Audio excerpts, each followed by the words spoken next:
Heavily inspired by Command & Conquer, Dominate and Delegate throws you and the rival commander into a legacy campaign unlike any other.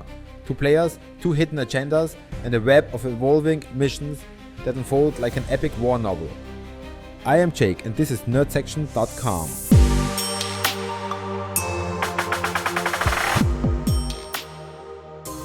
First up, in addition to this campaign mode tutorial, we also have a skirmish mode tutorial. As both videos covered a complete relevant rule set, it is structured similarly and has many overlaps, but with a special focus on the specifics of each mode. We have also published the text of this video on our website. If you want to look up individual points, visit nerdsection.com. Let's jump to the game and mission setup. One of the players is commander of the Middle East faction Red Cat, the other player of the European Freedom Army.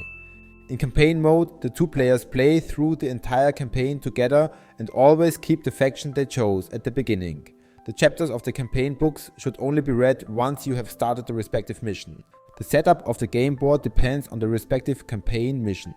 The 2 players alternately play one of the possible missions from their own campaign course, and the other player plays the antagonist as game leader and leader of his own faction, a foreign faction or scripted guards. Players receive so-called mission cards at the beginning of the campaign and later during the campaign course.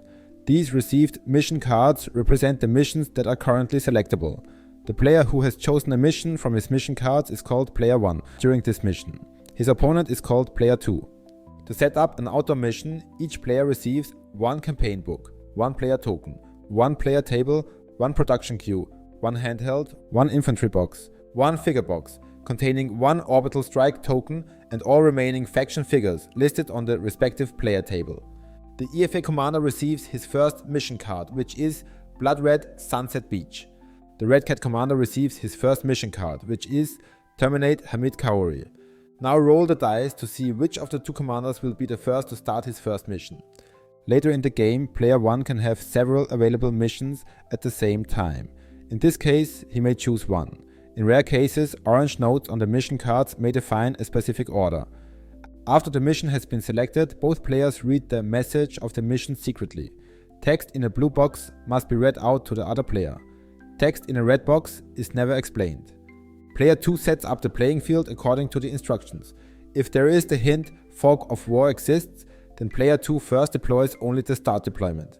If not, he deploys everything according to the deployment. More about the Fog of War later in the video. Afterwards, both read the mission rules and their primary goal and their optional secondary goal for that mission. Then both players use the handheld to set the start credits as defined and energy accordingly to the explained rules. If there is the hint round style must be used, player 2 takes the round style, sets it to 1 and puts it visible for both players. Finally, each player reads through the list of their triggers. Before we can dive into the gameplay, a few general definitions and characteristics you need to know. First up, the game board. In campaign mode there are outdoor tiles and indoor tiles. Sometimes the skirmish game board is also used. Outdoor tiles have various space types. Free spaces like meadows and deserts allow free movement. Water and mountain spaces block buildings and ground units. Forests on the other hand are more tactical. Buildings are allowed and ground units can enter but must stop immediately. Units marked not in forest can't enter forests at all. Now let's take a quick look at the figures and the different types of figures. In Dominate and Delegate, a figure is defined as all plastic models except ore, and a few tokens such as MCV, helipad, construction yard, APC, bus, civilian, bore and stealth vehicle. Units are all non-building figures. This means air units and ground units, which can be further subdivided into infantry, wheeled vehicles and armored vehicles. There is one exception. Fighters and bombers on a helipad are considered as wheeled vehicles. Dropship air units on the other hand count as air units even if they are on a helipad. Another important game element is the handheld. Players use it to track their energy and credits.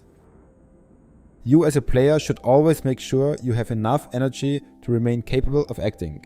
The available energy is calculated based on your buildings and must be recorded on your handheld all of the time. Each power plant provides 4 energy, each other building costs 1 energy. Construction yards, power plants and MG towers cost no energy. If your available energy is less than 0, only power plants are moved forward in the production queue. Air unit weapons are no longer charged.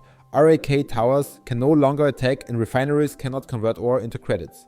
More about the production queue later in detail. We already talked about the figures.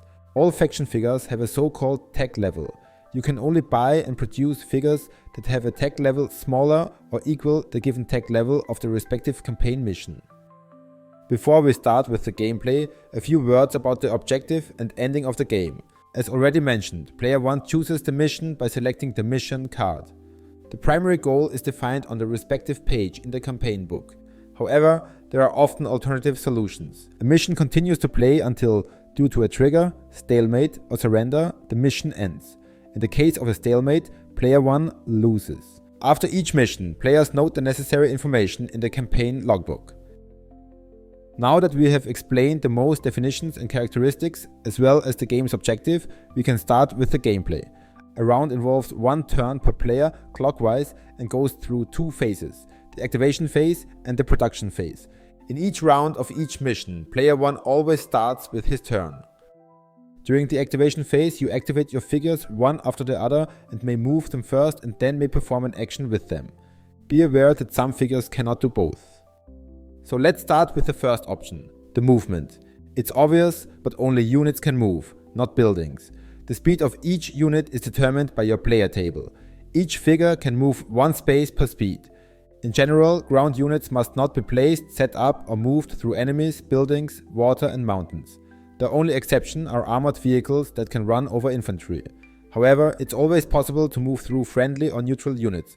Air units may move across all spaces but must end their movement on a free space or helipad. There are a couple of important rules that must be respected when moving. First, two figures generally cannot be on the same space except for a single unit with one ore. Second, as already explained, most units may enter the forest but may not leave it in the same turn. Third, an ING infantry is allowed to capture an adjacent building or MCV. If this happens, the infantry must be removed and the other player's figure replaced with one of the capturing player. Don't worry, we'll go into more detail about the capturing mechanic. Fourth, an infantry can move into an adjacent transport unit or out of one to an adjacent space, but then has no further action. Fifth, as already mentioned, armored vehicles can run over infantry. However, this can trigger retaliation. We will also go into this in more detail. Before we come to the action of the units, a word about the orientation of the units on the game board. Units should always be oriented in the same direction. After activation, it helps to keep track to turn them in a different direction. In both cases, however, the basic orientation should be away from you, as fighters and bombers are oriented towards you as soon as their weapons are empty. After moving, your activated figure may perform one action. Depending on your figure, the following actions might be available to you. First, attacking or suppressing, which is explained later in the video. Second, loading ore from the same space by a harvester. Third, unloading ore on an unload space at a friendly refinery. You then receive 6 credits for this action if sufficient energy is available. Fourth, repairing a bridge by an ING infantry from an adjacent space. Fifth, selling a building to receive half of the rounded up construction costs. For selling a refinery, you only receive 1 credit as you will keep the harvester. Sixth, converting of a construction yard into an MCV or vice versa. When this action is performed, be aware of the maximum number of buildings in the production, which will be explained in the production phase. Seventh, fighters and bombers can use their action to charge their weapons on a helipad if sufficient energy is available. After charging, the figure should be turned away from the player. The activation phase, which includes the various movements and actions, is followed by the production phase. The production phase has 4 steps. Continue production, deploy finished figures, recycle in production order. First step, continue production. If you have enough energy, your entire game material in the hidden production queue is moved 1 space to the left. If you have less than 0 energy, only the power plants may be moved.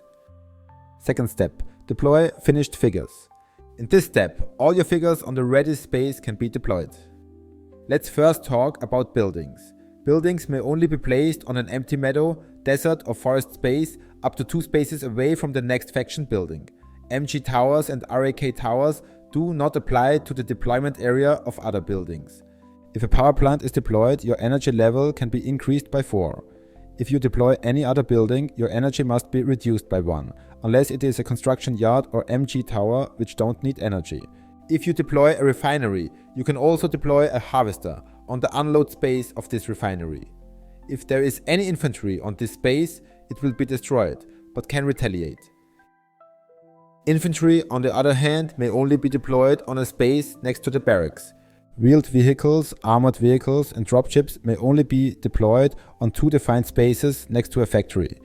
If you deploy ground units, always keep in mind that they also must be placed on an empty and valid space, as mentioned at the beginning of the video. Fighters and bombers may only be deployed on a helipad. As they arrive already charged, their orientation is away from you.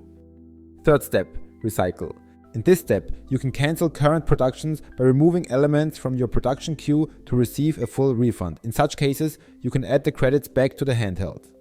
Fourth step, production order. If you want to produce further figures, this is your step. Therefore, you place any number of unused figures secretly in the production queue in the slot according to the production time of the figure. Additionally, the production costs must be paid by reducing the credit value on the handheld. But of course, there are limits. You may only have as many infantries in your production queue as you have deployed barracks. You may only have as many wheeled vehicles, armored vehicles and air vehicles in total in your production queue as you have deployed factories. You may only have as many buildings in your production queue as you have deployed construction yards. And don't forget, as mentioned before, an MCV is not considered a construction yard. If at any time these requirements cannot be met, the exceeding number of figures must be destroyed. Apart from capturing, the choice is up to the player. Please be aware that the ready slot is part of the production queue. If you want to postpone the deployment, keep the limitations in mind.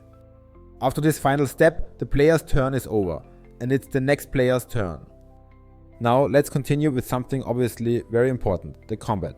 A figure may use an action in its activation to attack any other figure. It is also permitted to attack their own figures. Which figures can attack which other figures and what range they have is determined by the player table. Some figures have a shield in the player table or in the mission rules. Such figures can only be destroyed if they are attacked 2 times during the same player turn. Destroyed figures are then removed. If a destroyed harvester was transporting ore, the ore remains on that space. During an attack, a target figure immediately may perform retaliation against the attacker during the attack under the following conditions. First, it's only possible against the first attacker within the same player turn. Second, the attacking figure must not be a figure of the player who wants to retaliate. Third, the attacking figure must be a valid target of the target figure, according to the player sheet. Instead of an attack, which may result in retaliation, suppression is also a possible. Some missions prohibit suppressive fire for some units. If one figure could attack another, it can alternatively use the action to perform a suppression against a target figure. In such cases, neither the attacker figure nor the target figure suffers damage, but the target figure is not allowed to perform a retaliation in the current player's turn, even if attacked by another figure afterwards. Be aware that retaliating or suppressing fighters and bombers unload their weapon and that while they are on a helipad, they are handled like a wheeled vehicle and therefore cannot perform an attack, retaliation or suppression. In addition to combat, there's another game mechanic that can make even more sense in many cases. Capturing. An ING infantry may use its movement to capture an adjacent building or MCV. The ING infantry is then removed and the captured building is swapped with the capturing player's building of the same type. Captured buildings may be sold in the following round at the earliest. If a factory, a construction yard or a barrack is captured, the capturing player may view the production queue of the other player. If the capturing causes the production queue to exceed the allowed number of figures in production, the capturing player may choose a figure from the production queue and place an own figure of the same type in the same position in his own production queue. If a refinery is captured, the player takes 50% of the credits of the previous owner. If the refinery is captured while a harvester of the same color is on its unload space, the player also captures that harvester and replaces it with his own one. If a player captures a helipad with a fighter or bomber on it, he also captures that air unit. Fighters and bombers that are on the helipad, even if they do not reload there, are considered as wheeled vehicle. Furthermore, they cannot perform attack, retaliation or suppression. However, civilian buildings or special buildings cannot be conquered. If such an action is performed, they are only inspected and might trigger an event. The ING infantry must also be removed in such cases. When capturing buildings, don't forget to adjust the energy level on the handhelds.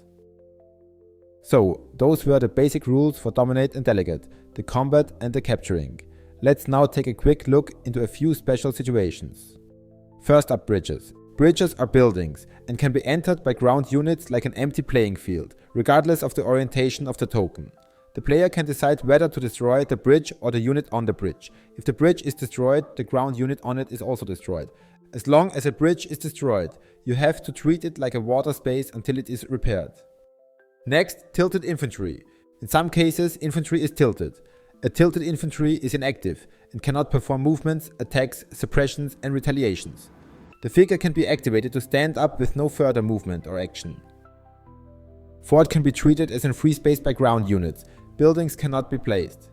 In some missions, there's a fog of war. In such cases, player 2 only sets up the start deployment at the beginning of the game. As soon as player 1 is adjacent to a fog of war token, the player's turn is paused and player 2 replaces the token with another tile and its elements like figures and buildings. Player 1 can then continue his turn. And then there are walls. Walls are to be treated as neutral buildings. Buses are wheeled vehicles. The role of the bus is explained in the respective campaign mission. Special buildings are treated like civilian buildings. Their special function is explained in the respective campaign mission. It's also possible to transport infantry, as already explained. During the movement phase, an infantry can move into an adjacent transport unit or out of one to an adjacent space, but then has no further action. Transported units cannot use any further action, cannot be attacked and are destroyed when the transporter is destroyed. In the campaign, neither player has access to orbital strike right away, even if an uplink is deployed. Therefore, no orbital strike token is placed in the production queue in such cases. The uplink is often used as a strategic building in the campaign. Triggers play a major role in the campaign. They trigger predefined campaign events. Each trigger consists of the keyword trigger, followed by a short description, the trigger condition and the effects. Mostly only player 2 has all trigger instructions and player 1 has no or only few trigger instructions. The blue highlighted text and possible effects where the opponent receives something must be read out to the other player. Some of the triggers refer to text in the campaign book. During missions you can receive reward cards. If this card is discarded in order to receive the advantage of the card, according to the text on the reward card, then it must always be discarded face up, visible to the opponent. Reward cards do not have to be discarded after the campaign mission. So, those were the basic rules for the outdoor missions of the Dominate and Delegate campaign, but also indoor missions take place during the campaign, as there only exists the activation phase and not the production phase. Production queue, handheld and player table are not required. Also, credits and energy is not necessary. The indoor tiles will be used in indoor missions. It is particularly important that player 2, as the game master, ensures that player 1 has understood the instructions and statements correctly and that he is somewhat tolerant if he doesn't carry out all the instructions verbatim as described under trigger. Basically, in indoor missions, all figures are always infantry. This means MG, RAK, ING, Guardbots and civilians, respectively. The infantry of player 2 is basically grey and is called Guard. In indoor missions, all figures have the additional ability Sight. This represents the view range, how many spaces this figure can see. Sight, range and movement are always counted orthogonally and may be counted around a corner. This means that all game elements can see and shoot around corners. The only exceptions are the Guardbot attacks, more on these later. A few words about the mission descriptions. In indoor missions, there is an exception regarding the blue boxes. These may not be explained to player 1 immediately. Only if player 1 is at maximum 4 spaces away from the respective object, his figures do recognize what this object is, and player 2 describes this object to player 1 by reading the text in the blue box to him. Some blue boxes or parts of blue boxes also have a loop. In such cases, the object must first be inspected or acted by player 1 before player 2 is allowed to read the section in the blue box to him. In addition to blue boxes, there are also red boxes. Information in red boxes are only relevant to player 2. As already mentioned, there only exists the action phase in indoor missions. The sequence of an indoor mission is the same as the sequence of an outdoor mission. In comparison to outdoor missions, where the figure must always be moved before it can be used to perform an action, indoor missions allow actions to be performed before movement. Let's start with the movement. The infantry of player 1 has a speed of 4, a view of the entire board and a range of 3. The infantry of player 2 varies. If the alarm is off, they have a speed of 2, a view of 2 and a range of 2. If the alarm is on, speed, view and range is increased to 3. More about the alarm later in the video. A figure may move a maximum of as many spaces as it has speed, but cannot move through walls or closed doors. A maximum of 5 infantrymen may stand on the same space. It is important that the players always move the figures step by step from one space to the next to show the opponent which path they take when moving. It's possible to move through infantry. If player 2 is instructed to move a figure to a certain point, he has to move this figure on the shortest path, according to the rules, turn by turn during his player turn until he reaches the respective point. The following actions are available in indoor missions by player 1. Inspecting an object on the same or adjacent space and thereby possibly trigger a trigger. Acting with various things like spaces, objects, tokens, figures, etc. by simultaneously inspecting and performing an obviously appropriate action, such as pressing a light switch. Taking explicit actions explicitly explained by player 1 that might trigger special triggers. In such cases, player 1 has to describe what he wants to do with the respective object. Activating and deactivating terminals, opening and closing a door, picking something up, for example a lying person. Attacking, suppressing like explained in the basic rules, but the target figure must be alone on its space. Dropping something does not take an action. A few words about the attack. This is basically carried out as described in the basic rules. The range is counted orthogonally and may not be counted through walls, closed doors and space containing figures. However, it may be counted around a corner or around a wall as if the projectile were an air unit and launched from the attacker.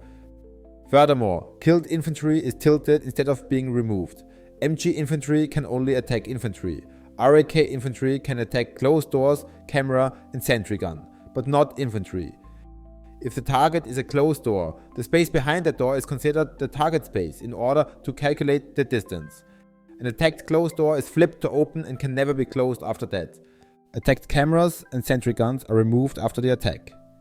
An important concept of the indoor missions is the infantry logic. To explain this important topic as easy as possible, we use graphics from the rules book. As long as the alarm is off, patrol guards must follow patrol paths. Random guards must move by dice and fixed guards must remain stationary. As soon as the alarm is on, player 2 can move the guards freely, but must put himself in the guards' view. Let's focus on the basic rules for the different guards while the alarm is off. The patrol guard must follow patrol paths as described in the deployment. As soon as they reach across, they have to stop for this round. Be aware that the speed value of the guard must always be respected. If a guard must pass through a closed door, it takes one action to open the door. Guards primarily try to close the doors they open by using action. Even if the entire patrol path has not been laid out because of missing indoor tiles due to fog of war, these guards will still follow their strict path from the moment they are deployed. If, in this special process, this guard temporarily disappears from the indoor tile into the fog of war, then player 2 must hide this figure from player 1 and move it secretly on his deployment plan until it appears on the game board again. Now let's jump to the random guards. Random guards are marked with a green triangle on the deployment. To move the random guard, a d4 die must be rolled. The figure must be moved depending on the direction in which the arrow points. Then the dice has to be rolled a second time. Random guards must remain on deployed indoor tiles and do not disappear into the fog of war. As already mentioned, fixed guards remain in position until an alarm is triggered. If an open door opened by player 1 is within sight of a guard, only one of the guards who discovered this door takes the shortest way through this open door to the space behind him. The guard then lingers a whole round on this space. After that, the guard moves to his starting point according to the deployment by the shortest route and continues its activity as a guard. During this movement, he closes the open door by using an action. If it is a patrol guard, it stays at the starting point until all other patrol guards start their patrol from their starting point, so that all patrols run synchronously again. In some indoor missions, so-called Guardbots occur and are controlled by player 2. These are portrayed by mobile fortresses in different and specific colors. They don't represent specific factions. Spaces with Guardbots cannot be crossed or entered by other figures. Guardbots are considered as armored vehicle, and if they move onto a space with infantry, the infantry is destroyed and removed. Guardbots can use an action for an attack or to open a door. Guardbots must perform retaliation if possible, can kill all possible targets at the same time when attacking, can only attack these two spaces in front of it, is usually invincible to all weapons, can only move forward or backward, but it can spend move points to turn 90 degrees per spent move point. If a player 1 figure is inside of the Guardbot will follow it compulsively. If several player 1 figures are inside of a Guardbot at the same time, player 2 may decide which opponent to pursue. If there is no player 1 figure inside, the Guardbot remains on its starting space or returns to it and stays there. Guardbots ignore alarm and don't change their behavior. They also cannot trigger the alarm. So those were the basic rules for the indoor missions and the infantry logic. Let's now take a quick look into a few special situations within the indoor missions. First, the alarm. At the beginning of an indoor mission, the alarm is always off. If the alarm has been turned on, the state will remain for that mission unless there are other mission instructions. If alarm is off, the guards react to tilted figures according to the mission rules. If alarm is on, guards ignore all tilted figures. The alarm is triggered if a figure of player 1 is in view of a guard and the guard is still standing until the end of this turn. A green camera is on and a red camera is off. If a player 1 figure is inside of a green camera and the camera exists until the end of this turn, then the alarm will automatically be activated. If the alarm is triggered, player 1 must be informed. And remember, as soon as the alarm is on, player 2 can move the guards freely, but must put himself in the guards' view. Indoor missions can also have a fog of war mechanic. The fog of war tokens tell player 1 that the map continues here, so there are further indoor tiles adjacent but hidden.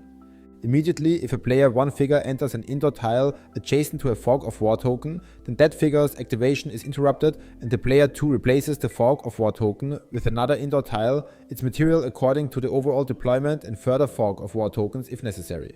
Be aware that player 1 just has to enter an adjacent tile, not an adjacent space. After that player, the first of may continue the activation of his figure. A Sentry-Gun is an automatic, target-seeking machine gun, MG, with camera and friend-foe detection mounted on a wall. The green Sentry-Gun is activated. The red Sentry-Gun is deactivated. An activated Sentry-Gun attacks the next player 1 infantry at the end of the player 2 turn. The Sentry-Gun can be destroyed by RAK infantry and can retaliate before it is removed. The Sentry-Gun counts as a space and can be entered. If a figure is on the space of the Sentry-Gun, an attacker can decide whether to attack the Sentry-Gun or the figure. Now a few words about the walls. Some indoor tiles have a painted wall along their outer edge, others don't. If an edge of a tile doesn't have a wall painted on it and there is no door or fog of war or another tile there, then there is a wall.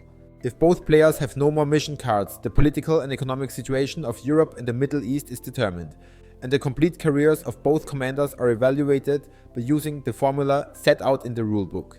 The official website has an online calculator.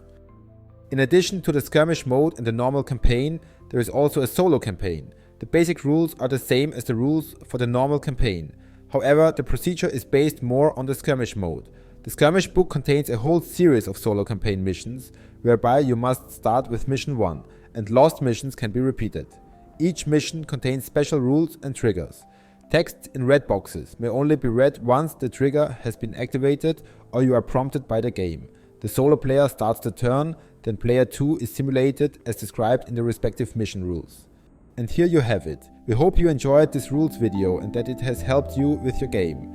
If you are also planning to play the skirmish mode, take a look at our tutorial dedicated to the Dominate and Delegate skirmish mode.